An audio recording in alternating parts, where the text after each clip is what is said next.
मुबारक ईद मुबारक ईद मुबारक ईद मुबारक मुबारक ईद मुबारक ईद मुबारक ईद मुबारक मुबारक ईद मुबारक ईद मुबारक ईद मुबारक मुबारक ईद मुबारक। Hello, আসসালামু আলাইকুম। সবাইকে ঈদ মোবারক। কেমন আছেন? আশা করি সবাই ভালো আছেন, সুস্থ আছেন। আমিও খুব খুব ভালো আছি। তো আজকে হচ্ছে ঈদের দিন। বহু প্রতীক্ষার পর কোরবানির ঈদ ফাইনালি চলে আসলো। এই তো জল্পনা কল্পনা, কে কী কোরবানি দিবে, কি না করবে, কি করবে, কি দিবে, এই নিয়ে অনেক টেনশনে ছিল। তো ফাইনালি সবার হয়তো এই টেনশনটা দূর হয়ে গেল আজকের দিনের মধ্যে দিয়ে। তো আজকের দিনটা হয়তো সবারই ভালো কাটছে। তো এই তো যেহেতু কোরবানির ঈদ, সকাল সকাল তো সবাই যেহেতু কোরবানি দিতে হবে, ওই জন্য জামাতটা একটু আর্লি দিয়েছে, মানে 7টার মধ্যে আমাদের এখানে দিয়ে দিয়েছে। কোথাও কোথাও 8টায় দিয়েছে। তো 7:30টার মধ্যে যেহেতু জামাত দিয়েছে, তো রান্না বান্না কমপ্লিট করতে হবে নামাজের আগেই, যেহেতু তারা মিষ্টি মুখ করেই নামাজ পড়তে চলে যাবে। তো ওই জন্য আরও খুব ভোর ভোর উঠতে হয়েছে। আশা করি সবাই সব ফ্যামিলিতে এইভাবেই দিন পার করছে, আর খুব ভোর ভোরই উঠেছে, ঈদের দিন যেহেতু বলে কথা, তো আয়োজন করতে হবে। তো ছেলেরা যেমন এই কোরবানির ঈদে খুব ব্যস্ত থাকে, আমরা মেয়েরাও খুব ব্যস্তের মধ্যে এই ঈদটা পার করি। তো আমার তো হচ্ছে কোনোবার এই ঈদে একটুও রেস্ট নিতে পারি না, আর কোথাও তো যেতেই পারি না, মায়ের বাড়ি তো যাওয়া হয় না। তো এর আগে হচ্ছে গত বছরের আগের বছরে আমি কোনো রকম গিয়েছিলাম মায়ের সেই অনুরোধে, খুব কষ্ট করে মায়ের আবদারটা রাখতে গিয়েছিলাম। এখন তো আর মাও ডাকবে না। তো যাই হোক, মাকে খুব মিস করছি এই ঈদের দিনে, যেহেতু তার সাথে আমার শেষ সময় কাটানো এই ঈদের মধ্যে, খুব মিস করছি তাকে। তো যেহেতু ঈদের দিন, জামাতের আগেই হচ্ছে সব রান্নাবান্না কমপ্লিট করতে হবে, তো ওই জন্য খুব ভোর ভোর উঠে পড়েছি। তো এখন প্রায় 4:30 মতো বাজে। তো এখন 4:30 মানেই কিন্তু একটু ভোর হয়েই যায়। আর আমি উঠেছিলাম ফজরের আজান পরপরই।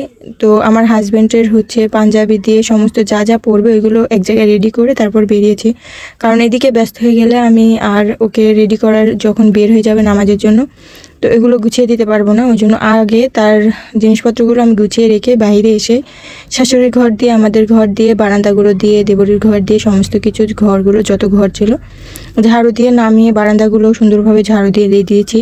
তো আজকে বেশি নোংরা হয়নি, কারণ হচ্ছে গতকালকেই হচ্ছে বেশি করে পোয়াল আর ঘাস কুচি করে রেখেছে। আজকে যেহেতু সবাই ব্যস্ত থাকবে, গরুর এই হচ্ছে জিনিসপত্রগুলো, গরুর খাবারগুলো হচ্ছে রেডি করতে পারবে না, ওই জন্য গতকাল থেকেই হচ্ছে সমস্ত কিছু রেডি করে ফেলেছে।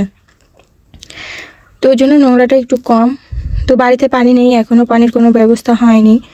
তো যেহেতু সমস্ত কিছু এখানে কমপ্লিট করতে হবে, তো রান্না করতে যাব, যেহেতু থালা বাসনগুলো রাত্রে আমি কমপ্লিট কিছু করে রাখছিলাম।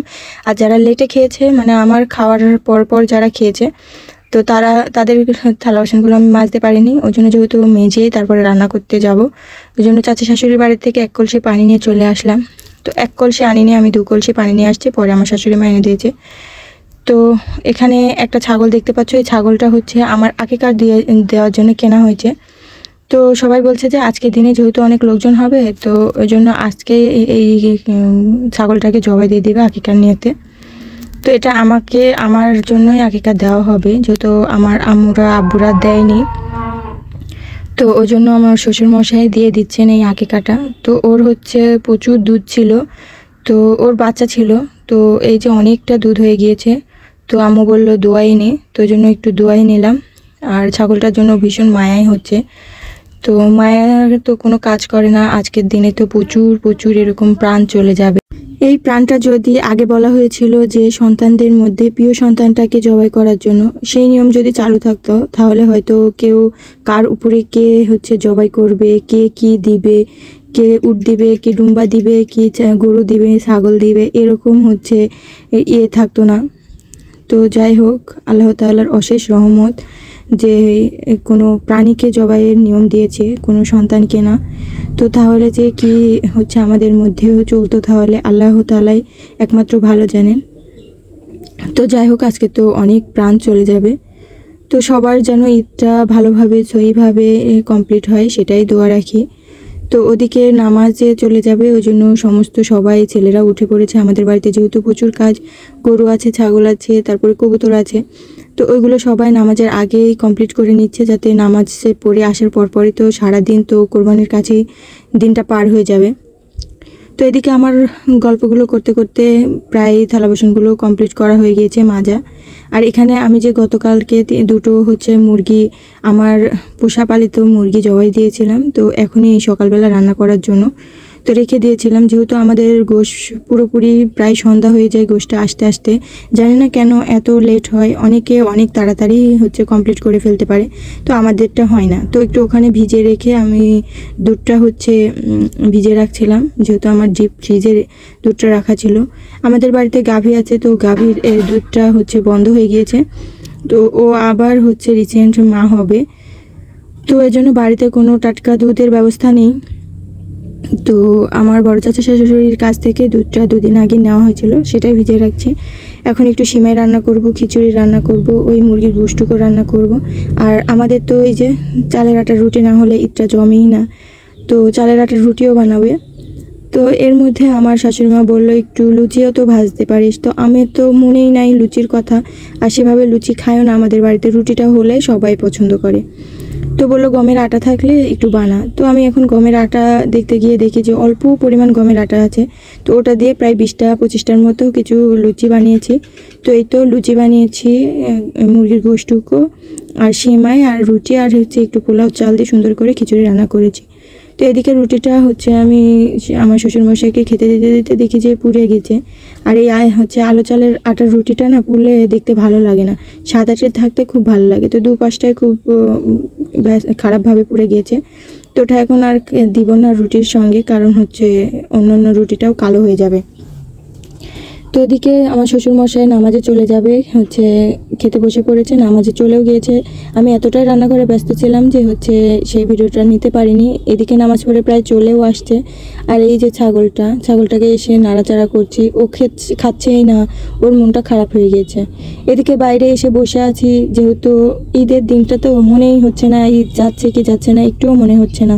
কারণ এই সব জায়গায় বাড়িতে একটু আমরা তো আর ঈদ সেভাবে পালন করতে পারি না, যেহেতু বাড়ির বউরা। তো বাড়িতে যদি ছোটোখাটো ছালপাল থাকে না, পোলাপান থাকে, তাহলে এই নামাজে যাবে, তাদেরকে রেডি করানো, এইসবগুলো করতে করতে না আমাদের এই বয়সটাতে এটাই আনন্দের বয়স থাকে। আর নিজেরা যে ব্যস্তভাবে সুন্দরভাবে সেজে গুছিয়ে বেড়াবো, ঘুরবো, ওই দিনটা আর থাকে না।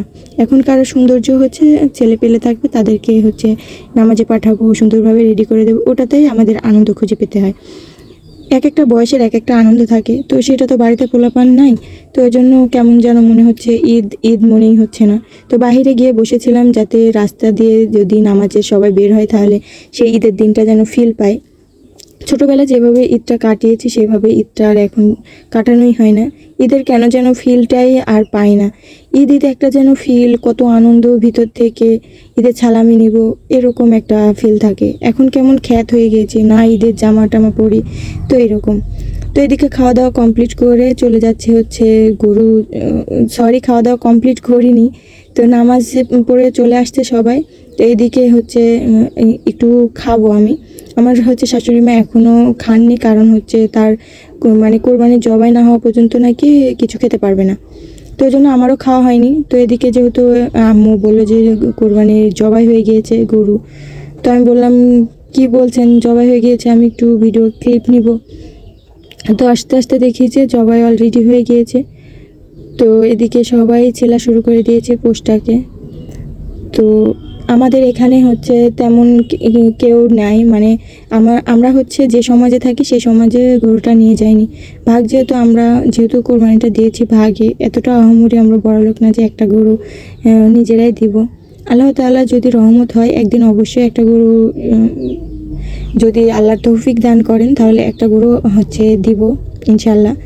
তো যেহেতু আমরা ভাগে কোরবানি দিয়েছি, তো আমাদের বাড়ির আশেপাশেই সেই লোকজন ছিল, তো সমাজে যাওয়া হয়নি, এখান থেকে জবাই করে সমাজে গিয়ে দিয়ে আসবে। তো ওই জন্য বাড়ির পাশেই এখানেই জবাই করেছে, আর এখানে শুধু আমরাই আছি, আমাদের গরুটাই, আশেপাশে তেমন কোনো গরু নেই। ওই জন্য তেমন জবাই গরু কোরবানির যে একটা চারিদিকে গরু কুরবানি হয়েছে, কাটাকাটি হচ্ছে, এরকম মানে সমাবেশ দেখলেও না ভালো লাগে। তো সেরকম লোকজনও ছিল না। যাই হোক, ওখানে যেহেতু এখনও যেহেতু আমাদের মেয়েরাই ভুঁড়িটা পরিষ্কার করতে হয়, তো গরুটা জবাই হয়ে গেছে, ভুঁড়িটা বের করতে করতে এদিকে চলে আসছে খেতে। তো আমার শাশুড়ি মা এখনও আসেনি, ওখানেই রয়েছে, বললো তোরা যা, আমি আসছি। তো আমি আমার হাজব্যান্ড চলে আসছি খাওয়ার জন্য, তো ওকে দিয়ে আমিও একটু লুচি আর সেমাই খেলাম, রুটি খাবো না, খেতে ইচ্ছে করছে না। এদিকে আমার দেবরও বসে পড়েছে খেতে। তো এখন চলে যাব আবারও গরুর কাছে। নেক্সট ভিডিওটা আছে পরে, যে ভুঁড়ি কীভাবে পরিষ্কার করি, খাওয়া দাওয়া, সাজগোজ কীভাবে কী করলাম, ঈদের দিনটা কীভাবে কাটালাম, নেক্সট ভিডিওতে দেখিয়ে দেবো। তো ঠিক আছে, এখন যাচ্ছি কোরবানির কাছে, আবারও ওই গরুর কাছে। তো নেক্সট পার্ট আসছে। বাই।